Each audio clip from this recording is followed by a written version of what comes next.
What's up, everybody, and welcome to my TNA Impact Wrestling review, the 20th anniversary edition. One thing to know before we continue this, no, this is not the 20th anniversary from a few years ago. That was for the company's existence in general. And no, it's not like for Slammiversary, where it's usually the yearly anniversary of the show. This is for the actual television show being on TV for 20 years. And I'm not talking about the NWA TNA specials that are added on to that. This is TNA Impact Wrestling, as when they started on June 4th, 2004, with TNA Impact Wrestling being on Spike TV. That's the anniversary of what we're talking about right now. You know, one thing to note, and I thought there was some pretty cool detail, that they actually redid the first intro to TNA Impact, which, you know, using the current stars of today, but using the old intro, even having the graphics of, you know, of the old show to tell you what's going to happen on the card tonight.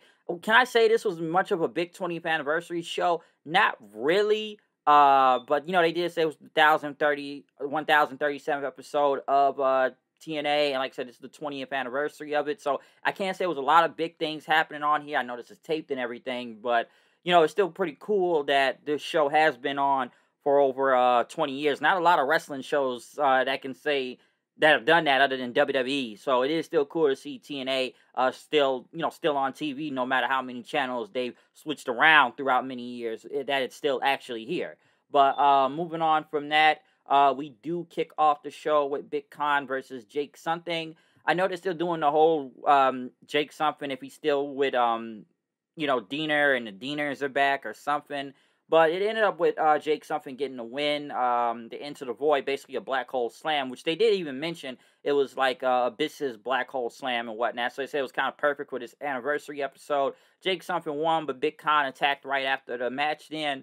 Right after the match, next thing you know, Eric Young came out and made the save then. Eric Young ended up just knocking Khan out of the ring, and he talked about he was in the back drinking some bourbon, but we got to celebrate something special, okay? And tonight we celebrate, TNA Impact, the TV show being on cable for over 20 years. It's 20 years old now. Fans chanted TNA then, 20 years of excellence, 20 years of caring about one of the most important things in this business, the fans and the lifeblood of TNA, and that we can all celebrate 20 years together as, fans chanted TNA. So good for Eric Young to be out there doing that, given that Eric Young, I think has he been there since day one of this show? I'm not really sure, but he is a TNA legend.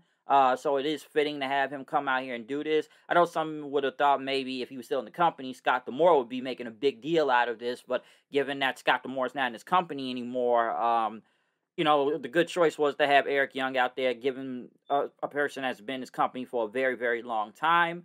But right after that, they then went to Gia Miller interviewing Frankie Kazarian, talking about why you're taking orders from the system and facing Nick Nemeth later on, saying he doesn't take orders. I give orders and everything. Next thing you know, the system walk up, going up to Kazarian after that, saying, we know how to play the game and everything. And listen, you just weaken Nemeth and everything. Hey, you may get a shot at the TNA title soon enough. So the system basically say, hey, you do this for us, we'll get you a shot and everything. And Moose said, you can do it. If you could just take out Nick Nemeth, you got a shot tonight. And that tonight is like a TNA OG main event, given that, Kazarian is a TNA legend and everything. He's going against Nick Nemeth. Obviously, it'll be a big match for tonight. But Moose talked about that Matt Hardy's not even going to make it to Against All Odds. So we say, get this job done. We got something for you. One thing to say about the system, which I'm sure a lot of people are still not buying. Can I just say, I know they got all the title belts now. They got all the gold, most of the gold.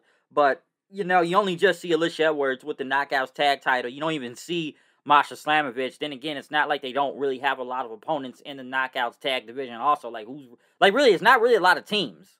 Like, it really isn't. It's not a lot of Knockouts teams around. So, it's just kind of funny. You only got one showing up, but the other one doesn't show up. So, it's kind of funny when you think about it. Right after that, Steph DeLander was being interviewed in the back, talking about PCO and the rose that she got from him. Next thing you know, Zia Brookside basically said, just give him a chance and everything, and I thought it was sweet and stuff. So she says she'll give it a chance for next week, so we'll see how that goes. Next was the return of Giselle Shaw. Giselle Shaw went against Shaza McKenzie. Obviously, they've been doing these vignettes, which, yeah, I gotta say, whoever's doing the production for a lot of the vignettes right now, and I'll get to the next one in a second. The production at least has upped the quality in doing these cinematic what I said, not cinematic match, but just the cinematic vignettes. I will say the Shaw Gail Kim one has been pretty impressive.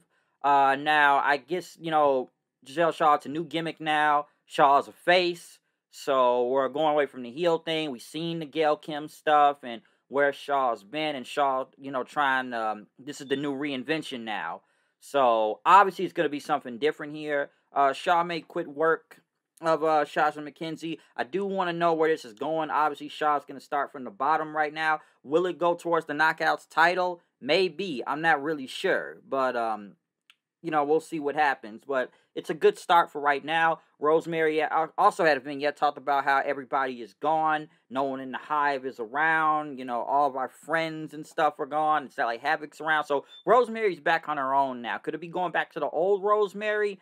I'm not really sure, but she talked about how, she is a god and gods don't fail. So obviously something is gonna happen with Rosemary and wherever different this is gonna go, since Havoc is who took out Havoc again? Was it Ash by Elegance or somebody took out Havoc? I don't even remember now, but obviously I think they're trying to reboot her, which they kind of need a lot of knockouts right now in general, especially going for the title. I'm going to get into that in a second. Well, I got a lot to say about that.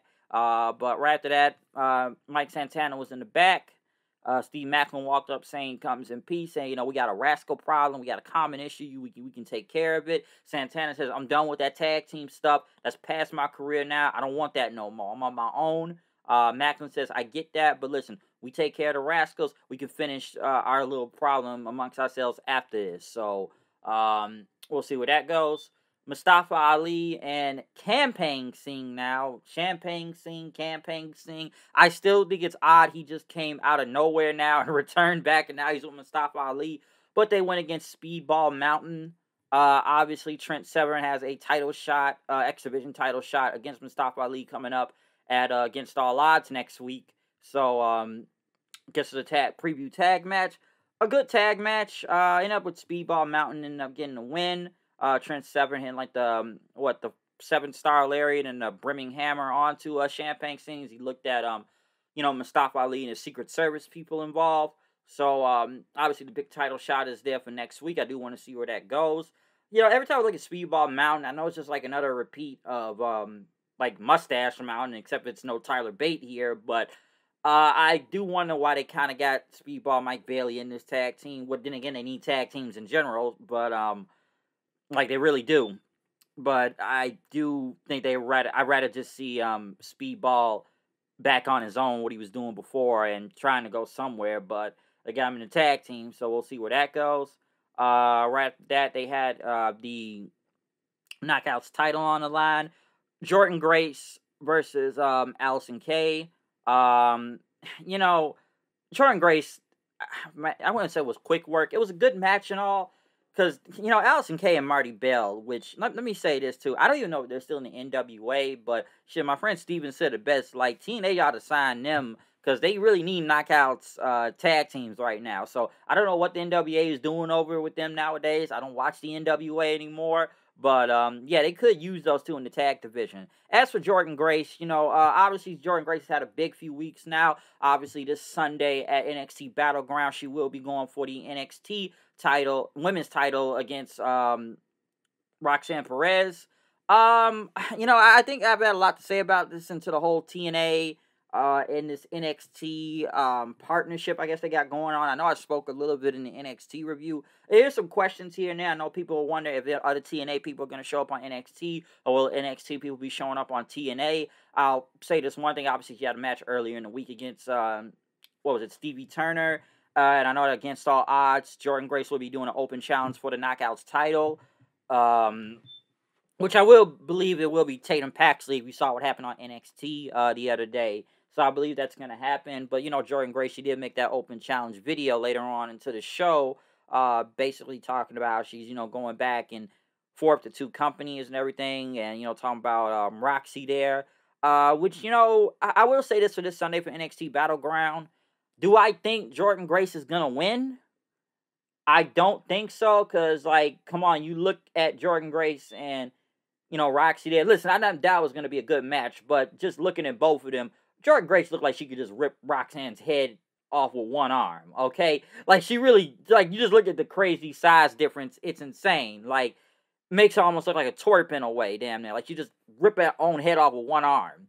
Um, but I will say this in this partnership, I hope it doesn't end up like the AEW TNA one. We saw how horrible that one was and very one-sided it was too. Like, that was just horrible. I'm not going to go back into that. Hopefully, wherever this is going to go, I hope TNA just, I don't know, man. I'll just say this. Don't lose all your talent to NXT and the WWE. Don't become like Evolve and become some farming system and everything just to, you know, WWE can just take up all the talent once they built up enough and everything. Like, try to not make sure that doesn't happen all the way. So, right now, I don't think the partnership is bad with Jordan Grace. It made Jordan Grace look strong to what we've seen on NXT lately. I know it's only been one match, but like I said, they made her look strong. I do wonder what's going to happen this Sunday. Like I said before, I don't think she will win. I think it's going to be some type of screwy finish between her and Roxy. I think somebody may interfere. Because in my first mind, I'm sure anybody would think, well, yeah, Jordan Grace would have to win this thing just straight up. I would think that too. But I don't think that's going to happen. Hey, and I could be wrong at the same time. But for right now, I don't think Jordan Grace is going to win the NXT Women's title. I think it'll be some type of screwy finish to how that's going to end. So we'll see what happens. But I do believe somebody from NXT will be on TNA for Against All Odds next week in Chicago. So we're gonna see what happens. But like right now for this partnership, it's not bad. I'll say that for right now.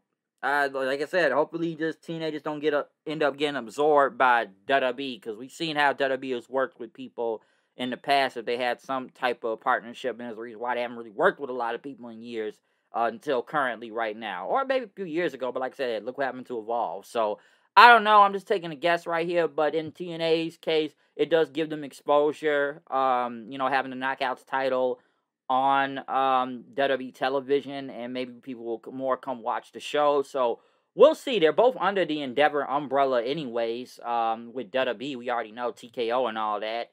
And, TNA streaming service, TNA Plus, is under the Endeavor umbrella too. So we're going to see what happens. But I am looking forward to this Sunday and next week for Against All Odds. So we'll see what happens. Because, come on, even, like, one thing TNA has made sure to do is promote Jordan Grace on NXT. Maybe NXT could at least, promote Against All Odds for next week. For TNA, because we've seen in the past, even with the AEW one, that, hey, we got AEW promoting their own show, or TNA promoting their, AEW show, but it's like AEW never really returned the favor, so just think about that for a second.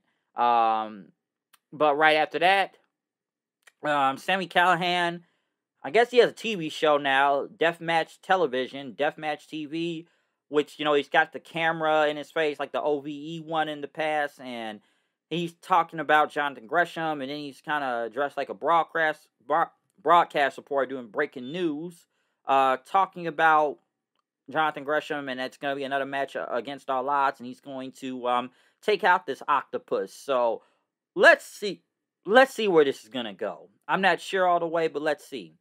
Laredo Kid went against AJ Francis, Top Dollar, for the digital media title. Damn, what was that guy's name in the crowd? What's his name? BTE, BDE, or something? Something. I'm not sure, but I guess he's famous online. I don't really know him. I've heard of him before, but Top Dollar and Rich Swann seem to know who he was. I know they, like I said, they went against Laredo Kid for the digital media title. It ended up with Top Dollar winning. I can't really say Laredo Kid did anything with this title. I didn't get a few promo videos, and then he actually won the title on the pre-show Rebellion, and now he lost it here. So, yeah, I don't really know kind of what to say about this, but I guess Top Dollar and Swan, since they kind of keep talking about the internet anyways, and how they're big on the internet and social media and all these people online they know, maybe it could actually work with this digital media title with them. So we'll see what happens. Right after that, trying to remember what they had. Oh, I think we're basically kind of going to the main event now. Nick Nemeth versus Frankie Kazarian. Great match. Definitely enjoyed it. I liked it a lot. It ended up with Nemeth getting a zigzag onto Kazarian. So yeah, Nemeth won, but then right after the system came out and start beating the hell out of Nemeth, then his brother tried to come out and help him, but that didn't work also because they are going for the TNA tag titles in general. I will say it's still kind of odd they got Nemeth in the tag division, and he's just with his brother out there. Well, I guess it's doing his brother a favor and everything. So at least he's doing something than being on AEW Dark or Ring of Honor or whatever show they got him on. I don't know, but he's doing something. But yeah, the system beat the hell out of both the Nemeth brothers after that. Joe Hendry came out then for the save. He tried to hold off the system, but they ended up taking him out. Moose hit him with a big spear. They hit him with a kendo stick, and then Moose hit him with another spear for the win, before the show went off the air.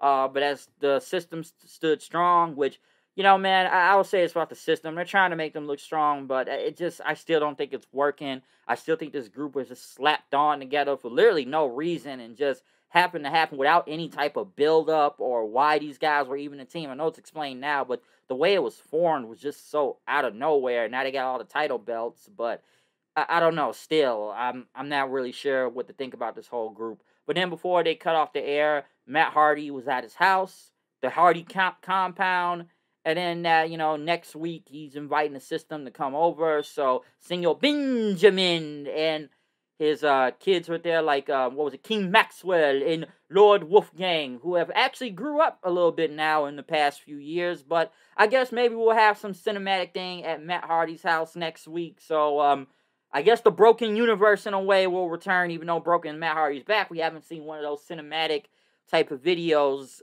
go on in a long time. It's not like Jeremy Borash works there anymore to produce them, but yes, I guess the system are going to be heading to Matt Hardy's house next week, so we'll see. So I guess we'll see. I guess it'll be wonderful or something. So yeah, we'll see what happens next week, but obviously next week will be Against All Odds.